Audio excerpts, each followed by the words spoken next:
This is the story of Sylvan Goldman, the Oklahoma grocer who invented the shopping cart in 1937 and then paid actors to push it through his own store because his real customers refused to touch it.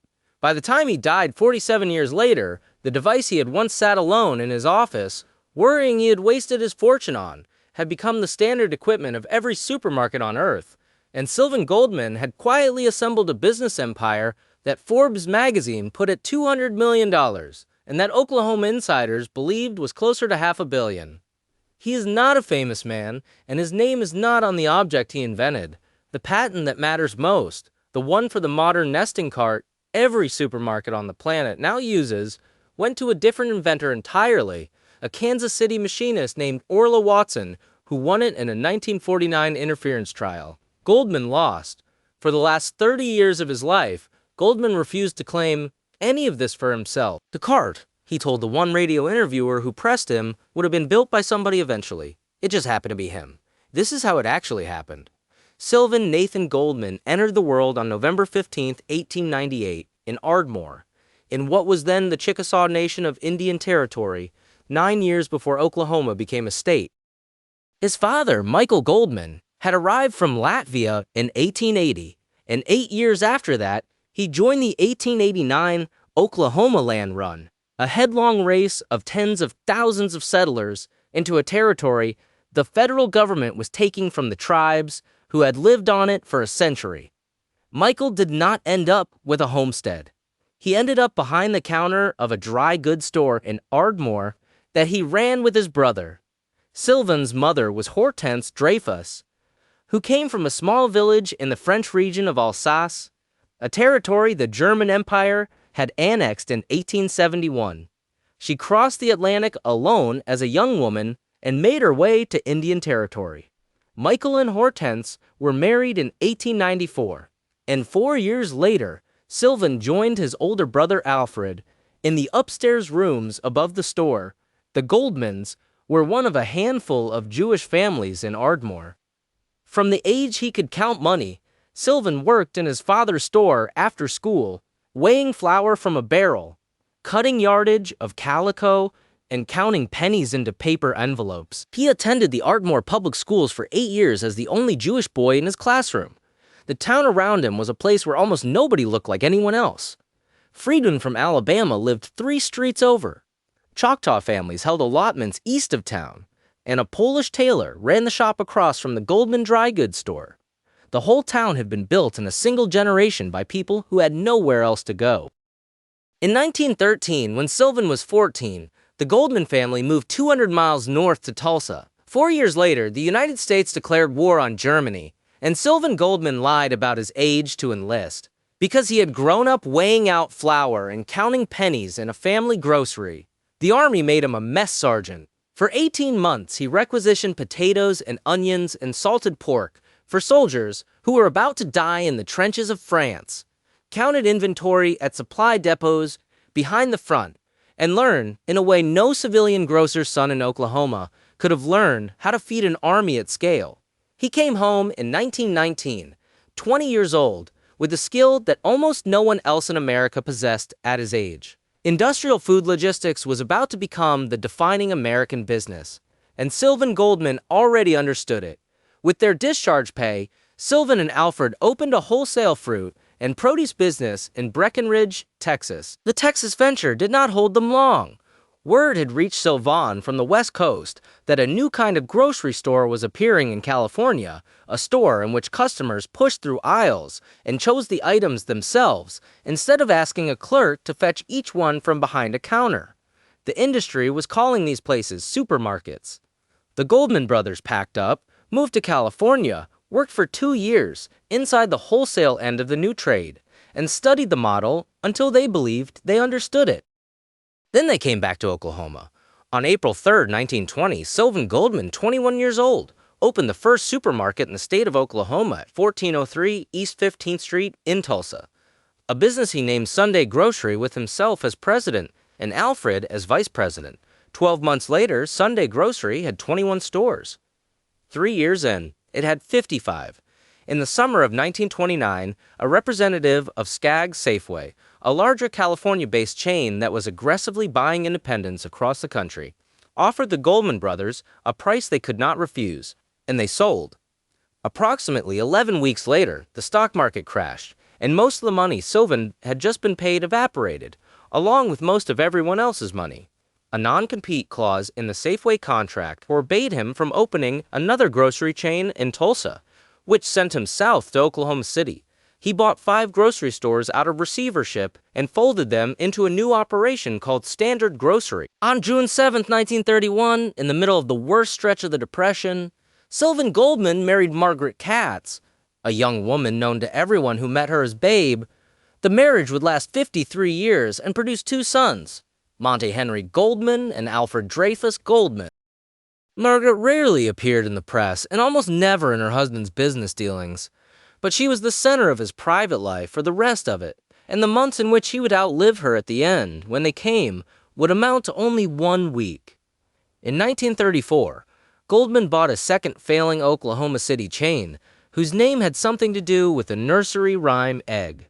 The chain was called Humpty Dumpty. 9 years later, in 1943, he would merge Standard and Humpty Dumpty into a single unified brand called Standard Humpty Dumpty, and the cart business and the grocery business would run side by side under one roof until the end of his working life.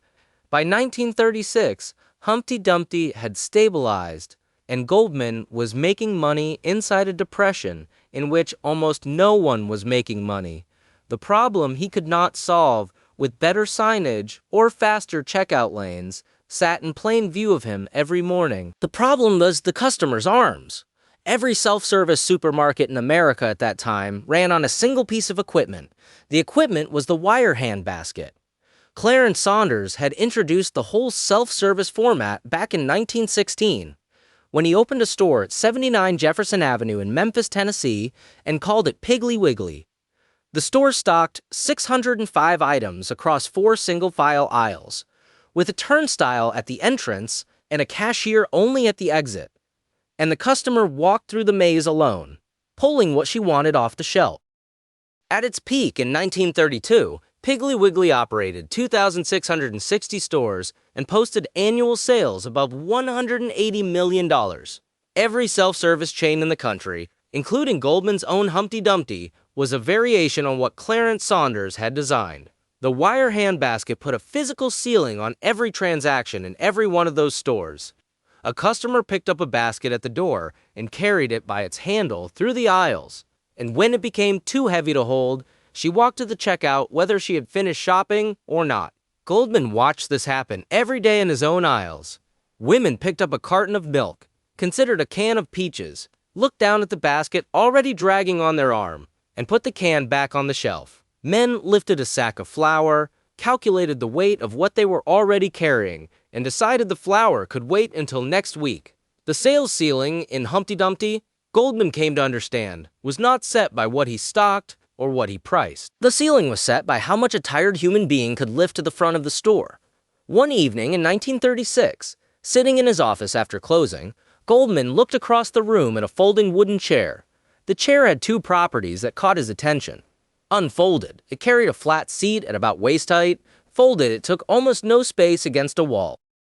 Goldman imagined a wire basket resting on that seat and 4 small wheels at the bottom of the chair's 4 legs.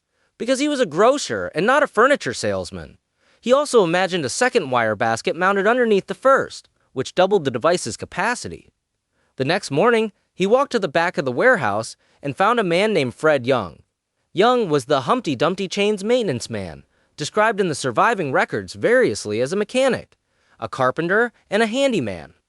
At Goldman's direction, Young spent the next several months in a workshop behind the warehouse, taking apart folding chairs and bolting baskets onto them.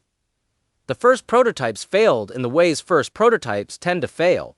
The wooden legs cracked under a full basket, the wheels wobbled, and the baskets tipped whenever the cart turned a corner. Young and Goldman iterated their way through the problems. Wood was abandoned entirely, and the frame was rebuilt out of channel-shaped steel. 2 U-shaped leg frames intersected in a scissor pattern at a central pivot, connected by short links the patent would later call a toggle joint mechanism. a clever piece of engineering that locked the cart rigid in use and collapsed it flat whenever downward pressure was applied to the rear basket.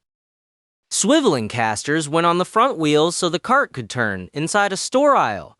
Fixed rollers went on the back so it tracked straight when pushed, and the handle was wrapped in a strip of rubber so the hand of a housewife holding it for 40 minutes would not blister. 2 wire baskets were stacked on the horizontal rails between the leg frames. The total load a single shopper could now push with one hand was roughly 4 times what she could carry in her arms. By the spring of 1937, Goldman had a working prototype, a contractor across town building 300 of them, and a name for the device. He called it the folding basket carrier. On March 14, 1938, he would file a patent on it, and on April 9, 1940, the United States Patent Office would grant him U.S. Patent Number 2196914, officially titled Folding Basket Carriage for Self-Service Stores. All of that came later.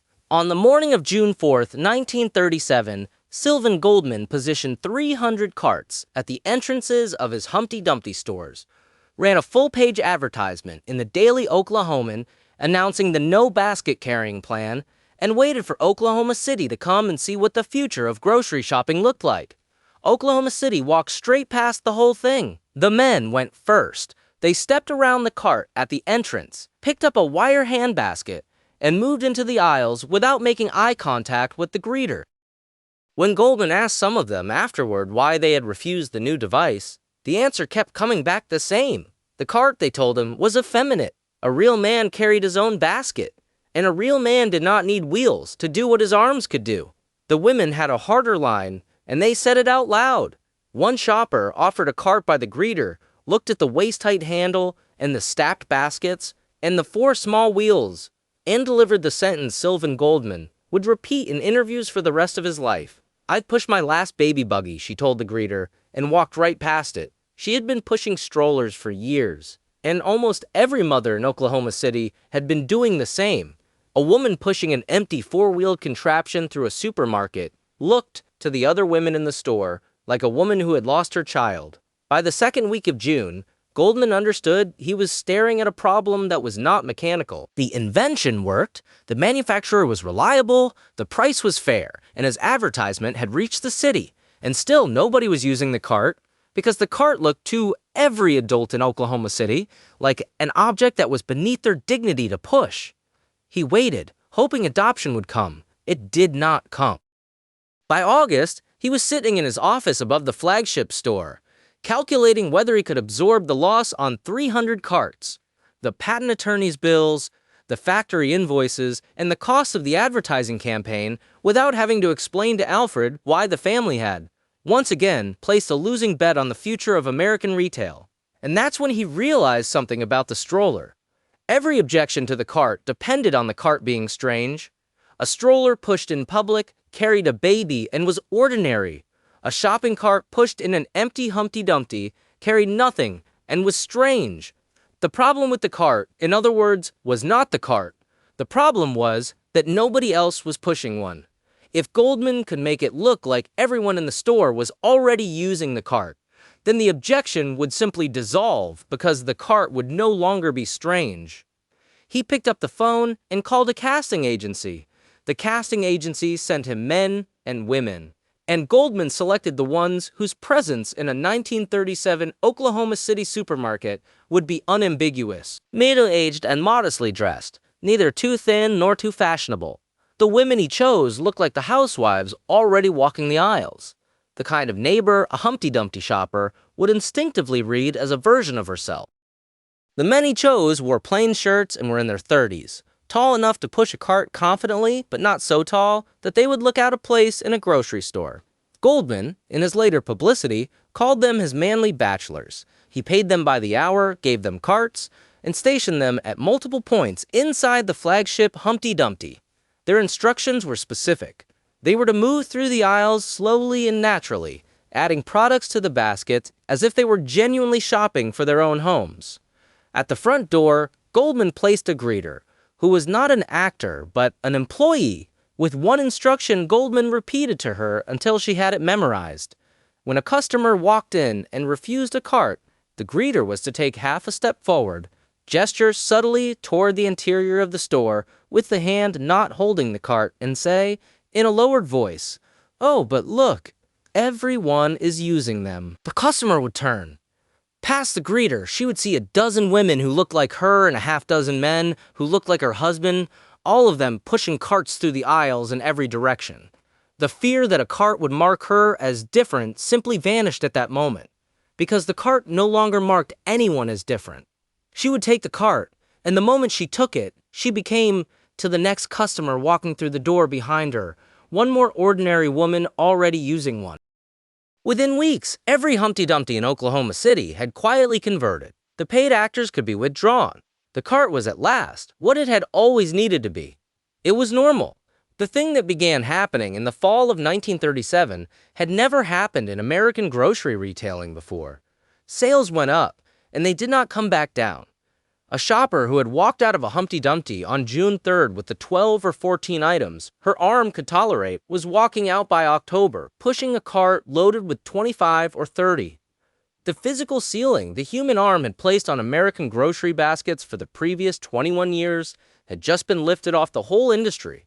Goldman incorporated a new manufacturing firm called the Folding Basket Carrier Company, built a factory, and began selling carts to supermarket chains across the country. And in the same year, the shopping cart reached the American public. Alfred Goldman, Sylvan's brother, and business partner since the Breckenridge wholesale store in 1919, died. IPP's Indian quantity low. The surviving records do not specify the cause. What they specify is that from the fall of 1937 onward, Sylvan Goldman ran the company and the cart business alone. His patent came through in 1940. For the next 6 years, the folding basket carrier was the only patented shopping cart available to American supermarkets, and manufacturers who wanted to build them paid Goldman a licensing fee for the privilege. By the middle of the Second World War, the cart had become standard equipment in American retail, and Sylvan Goldman's grip on that standard was absolute. He did not stop inventing.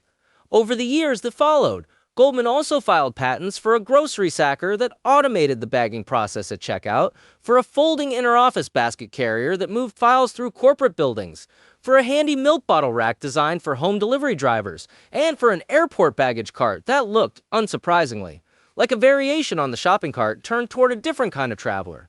A small, fold-down child seat was added to the cart itself in the decade after 1937, and an inventor named Bessie DeCamp would later be credited with designing the safety belt that held the toddler in place. None of these follow-on designs made Goldman famous.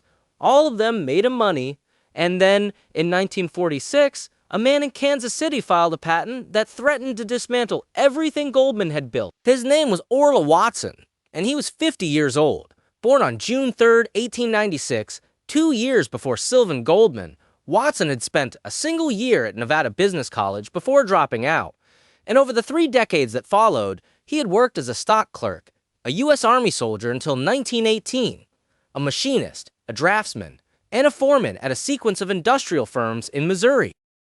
Everything about the biography suggested the quiet life of a skilled tradesman in the upper Midwest, well compensated and entirely unknown to the public. In 1946, at the age of 50, Watson founded a company called Western Machine in Kansas City, and he announced a redesign of the shopping cart that solved a problem Sylvan Goldman had never solved. Goldman's cart folded for storage, which was its virtue. A Humpty Dumpty at closing time could collapse 300 carts and stack them flat against a wall. But 2 of Goldman's carts, pushed together in a parking lot, did not nest into each other.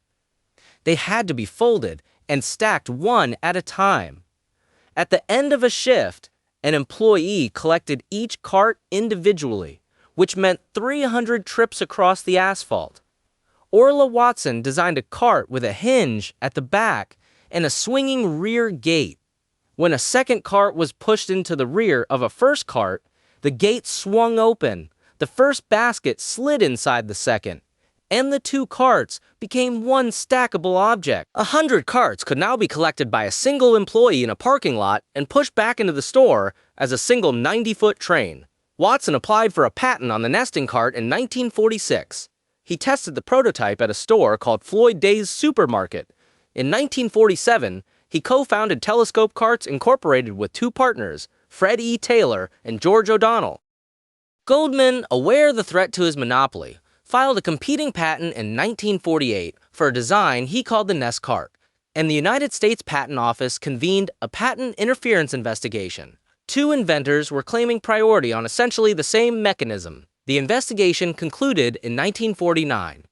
Orla Watson was granted U.S. Patent Number 2479530 on August 16, 1949. Goldman's claim was denied.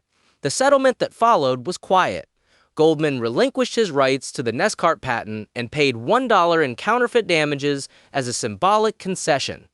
In exchange, Watson granted him an exclusive license to manufacture and distribute telescoping carts, on the condition that Telescope Carts Incorporated would receive a royalty on every cart Goldman produced. Goldman kept the business. Watson kept the credit on the patent document. For the next 3 decades, every shopping cart in America was nominally Orla Watson's invention, and every cart produced by Goldman's company paid a fraction of a cent to Watson's firm. Neither of them ever publicly discussed what had passed between them. The settlement arrangement outlasted both men. It also outlasted the original patents, which eventually expired, which meant that by the 1970s, any manufacturer on Earth was free to build the telescoping cart without paying anyone anything at all.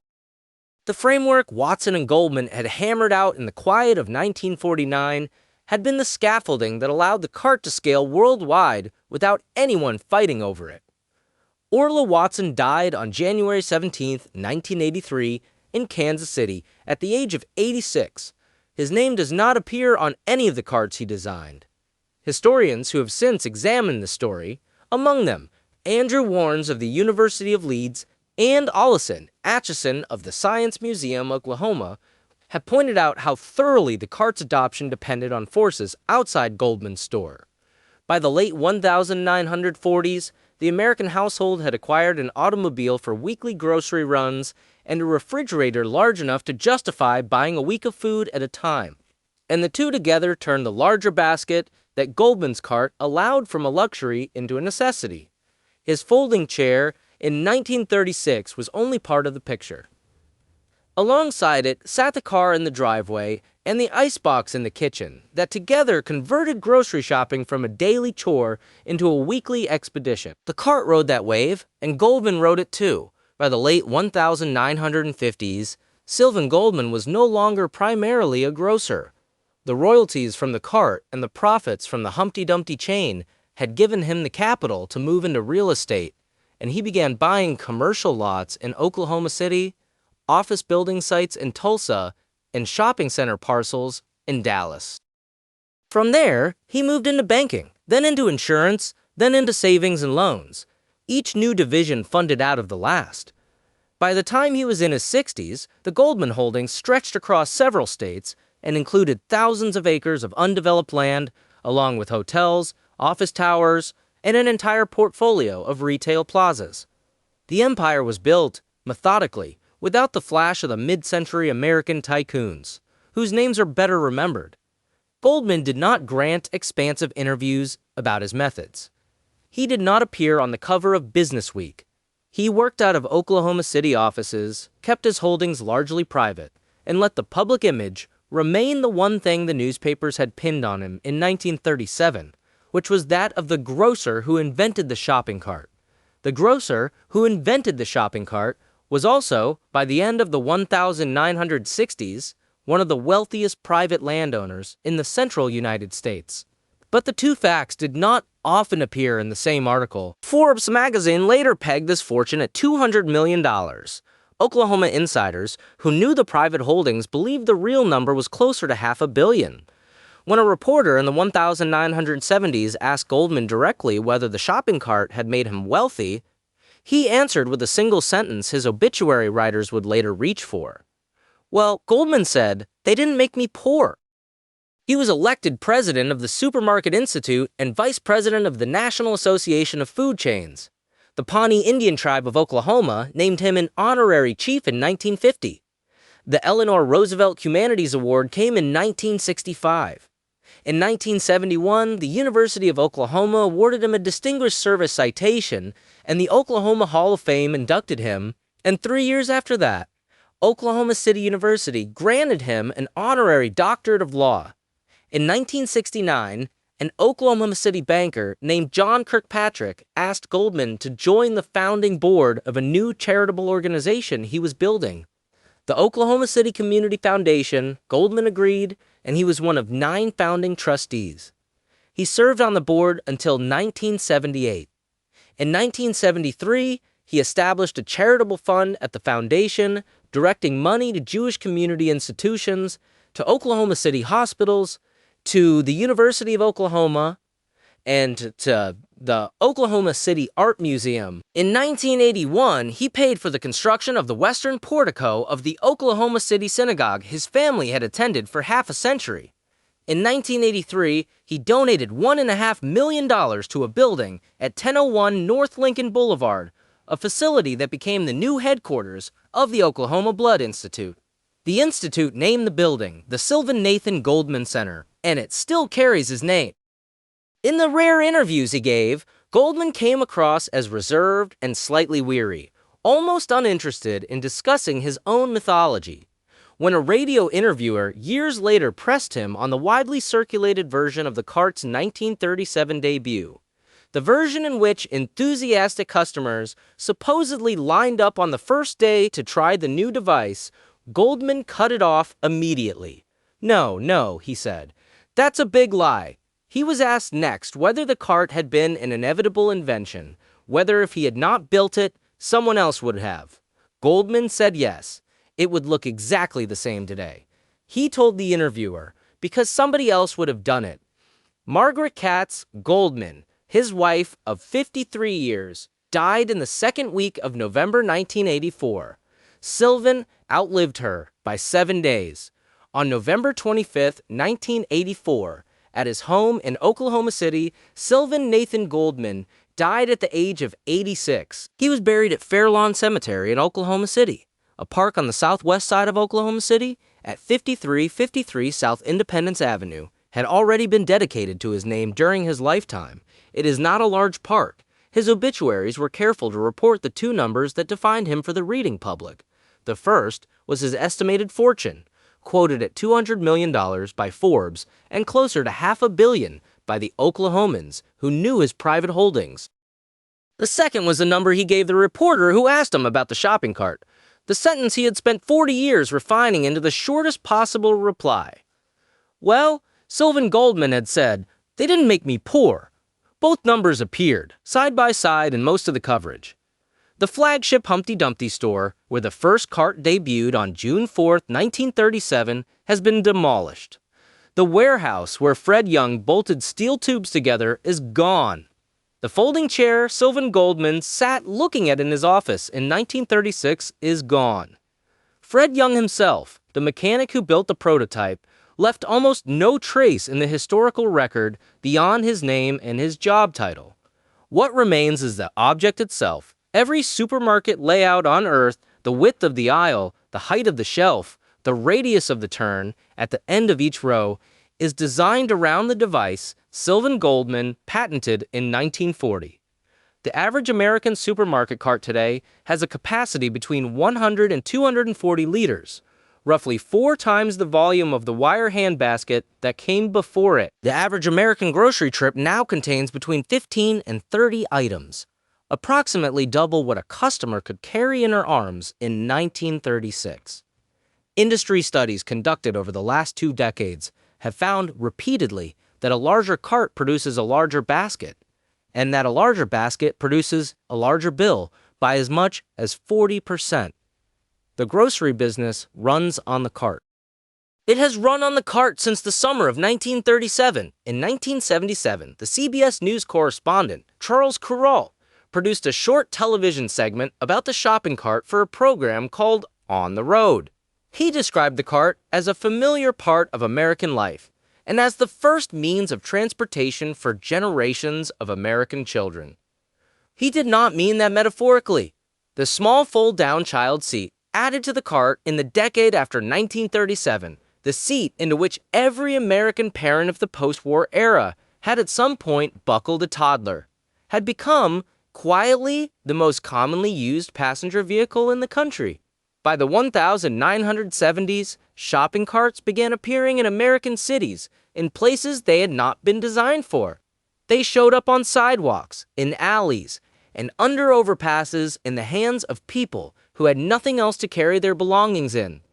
A cart built in 1937 for a 40-minute walk from a supermarket entrance to a checkout line had turned out to be useful enough for a task no one in Oklahoma City had imagined in June of that year. Over the following decades, the American supermarket industry poured serious investment into trying to keep the carts inside the parking lots that owned them. Chains installed electromagnetic wheel locks that jammed if a cart crossed a buried boundary line. They embedded tracking chips.